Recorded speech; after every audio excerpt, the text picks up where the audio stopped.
Bu gün biz Airsoft Sniper tüfəngindən danışacağıq, hansı ki Novritsch SSG-10 AUG seriyasına aiddir. Yəni hamımız yəqin ki sniper tüfəngi görəndə çox maraqlı gəlir və bizə bu haqqda Airsoft klubunun rəhbəri Rəşid Mustafayev məlumat verəcək. Xoş gördük Rəşid səni. Xoş gördük. Xoş gəlmisiniz. Buyurun suallarınızı verin. Deməli, əsas birbaşa sualları keçək, vaxt itirməyək məncə. Ümumiyyətlə silah həmişə sniper silahı oyunlarda çox belə maraqlı gəlibdi. İnsanlar istər Counter-Strike olsun və ya digər oyunlar olsun və hamı orada oyunlarda pulları toplayıb sniper almağa çalışıbdı ilk olaraq ki onunla oynasın. Bəs bu Airsoftda necə effektivdir? Yəni həqiqətən sniperlə hamı oynaya bilirmi? Hamı üçün əlverişlidirmi, yoxsa ancaq Əlbəttə ki, bu oynaya bilərlər. Yəni hər bir oyunçu oynaya bilər. Yəni sadəcə o tövsiyə olunur ki, daha çox bunu peşəkar oyunçular oynasa, daha məntiqli olar. Niyə? Çünki birinci səfər üçün yeni oyunçular üçün biraz çətin olur. Niyə? Həm məsafəyə görə, yəni məsafələri tam tuta bilmirlər. Sniper tipli tüfəngçi, ümumiyyətlə snayperistlərin belə deyək də, snayperçilərin yəni qaydaları var, ağır sərt qaydaları var ki, oyunda yoxsa oyunda, yəni oyunda o qaydalar var ki, 40 metrdən yaxın məsafə vurmaq olmaz. Niyə?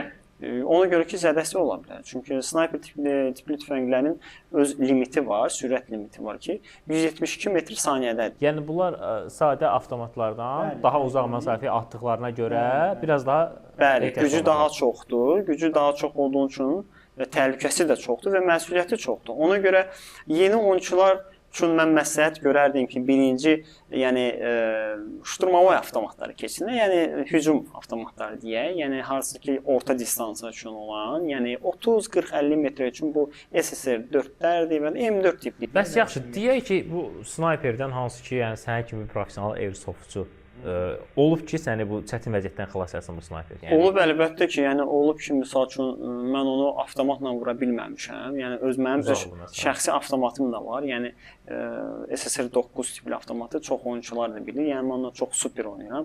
Amma məsafə olaraq olur ki, məsəl üçün 60 metr, 70 metr məsafə olub. Yəni mən olub ki, 2 silahla oynamışam. Həm avtomat, həm sniper. Hətta 3 silahla oynamışam. Yəni olub ki, üstümdə tapanca olub, avtomat belimdə olub, sən özün də görürsən. Hətta mənim şərikim, dostum, qardaşım Kənan yəni dəfələrlə mənə lağ eləyib ki, sən necə snayperçisən ki, deyir, həm avtomatla, həm də snayper tipi tüfəngi ilə deyib döyüşə gəlsən, mən həmişə demişəm, mənə olar. Amma hal-hazırda biz qaydaları dəyişibsə, o ayrı mövzudan onu izah edirəm.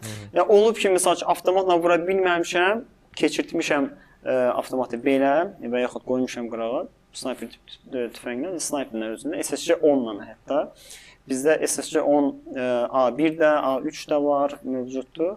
Yəni çeşidlərimiz var, tabii oldu. Bəli, çeşidlərimiz də var. Yəni faktiki olaraq yəni bunlarla oynamışam mən. Yəni 80 metrdən hədəfi vurmuşam. Yəni 80-70 metrdə hədəfi vurmuşam. Hansı ki avtomatla vura bilməzdim. Yəni özü çox hədəf vurmuşam. Yəni bir neçəsini vurmuşam. Bəs belə deyim, bunun mərmiləri ilə digərləri arasında fərq var. Yəni o birlikdə bizdə bundakı mərmilər muncuq tipli olur da. Yəni hamısı muncuqdur. BB gedir. Ümumiyyətlə xaricilər ona BB deyir. BB səslənir. BBS deyirlər. Yəni izah etmək üçün nümunəni qırağa qoyacağıq. Hə, BBS yazılır. Yəni biz onu muncuq deyirik, güllə deyirik, airsoft gülləsi deyirik. Yəni cürbəcür deyirik onlara. Yəni bunların gülləsi daha ağırdır. Yəni belə dedə çəki olaraq, qram olaraq. Çəki olaraq və sırf-tamamında yəni 46, 43, 40, 49-a kimi istifadə sadə hansılarından istifadə olunur? 20, 25, 28. Yəni 28-ə kimi bizim belə də bizim pulumuza 28-ə var. Yəni sürət atış zamanı küləyin əyləyi falan yarır. Yəni külək yarır, havanı yarır. Yəni siz buna məsəl üçün 25-li, 28-li gülləni qoysanız, güllə trayektoriyasını dəyişəcək, 40-50 metrdən dəyişəcək trayektor. Bəs belə deyim də, yəni mən oyunda məsələn sözün açıqda olur da bəzən AVM, AVP deyirlər bəziləri də. O ən çox orada tək bir dəfəyə öldürən snayperlər var da. Counter-Strike.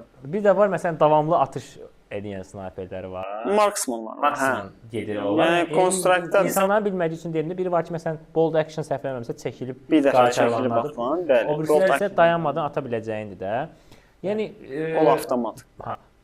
Bunun üstünlüyü ondan nədir və ya digər sizdəki snayperlər də var da, bold action-da var, marksman-da olmalıdır mən bilirəm. Üstünlüyü mən deyərdim ki, yəni məsafə olaraq, yəni yalnız məsafə olaraq və dəqiq olaraq. Yəni bunlar daha dəqiq və uzun məsafə atır. Yəni 80-90 metrə rahat vurmaq olur hədəfi.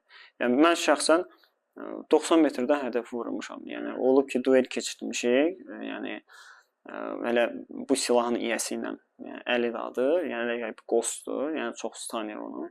Airsoft klubun qostudur belə deyək. Airsoft klubun yəni üzvümüzdür, həm dostumuzdur, yaxın dostumuzdur. Yəni onunla duel keçirdim. Mən SSC 10A1 ilə, 10A3 ilə oynayırdım. Yəni 90 metrdən vurmuşdum. Bizdə məsafə ölçən var idi, dinamer deyirlər ona. Məsafə ölçənlə ölçmüşdük. 90 metrdən vurmuşdum onu. Yəni məsafə olaraq və dəqiqliyə görə, yəni klassik snayper daha üstündür, nəinki marksman. Bəs belə deyim də, şərtlərin buna təsiri varmı? Toz və sair və ilaxır belə şeylərin? Toz əlbəttə ki var. Yəni bütün tüfənglərə bəli, yəni səliqəsiz oynasaz, yəni yerdə sürünəcəksinizsə, yəni nəzarətsiz onu belə deyim, sürünə avtomatla bərabər sürünürsünüz. Yəni o düzgün formada onu saxlamasaz, ürəyinə toz torpaq getsə əlbəttə ki o. Yəni belə deyim də, qısacası bunlar real silahlar deyil və o səbəblə daha sadə, daha effektiv olmağı üçün biz onu nəzarətlə istifadə etməliyik. Əlbəttə ki, bəli. Elə. Çox gözəl. Mən bundan sonra snayperlə oyun yoxlamaq. Əslində bir dəfə yoxlamışam, düzü çox çətindir. Yəni mən sən oynamısan mən. Hə, mən oynamışam. Yəni nə idi o? Amma tam tuta bilməmisən də. Yəni birinci səfər adam tam tuta bilmir. Bilmirsən, yəni bunun tutuşu necədir? Yaxşı tutursan, bilirsən ki, bunu bu qaydada tutmaq lazım. Amma oyun ərzində o deyir. Oyunda adrenalin gəlir insana. Adrenalin gəlir. Yəni amma ya snayperlə oynayanlar bilirlər o şeyi. Demişdim, mən həmin oyunda yox idim. Sən demişdin ki, mən həmin oyunda oynamışdım. Deyəsən nəsə tutuzdurmuşdun. 3 nəfər vurmuşdum. Damın üstündən vurmuşdun. Olub ki, məsələn, yəni nəyə görə? Mən sevirəm sözün açığı snayperlə oynamağı. Amma aktiv səndə məsələn həm hər ikisi vardı. Həm aktiv oynayırsan, həm yeri gəlir ki, snayperlə də oynaya bilirsən. Yəni də hər tərəfli oyunçusan sözün açığı. Yəni tək şey bunu yəni insan üzrə tərifləmək kimi olmasın, amma yəni bir zəhmət də yəni sən də olmasan kim olacaq? Neçə ildir bu işin içindəsən?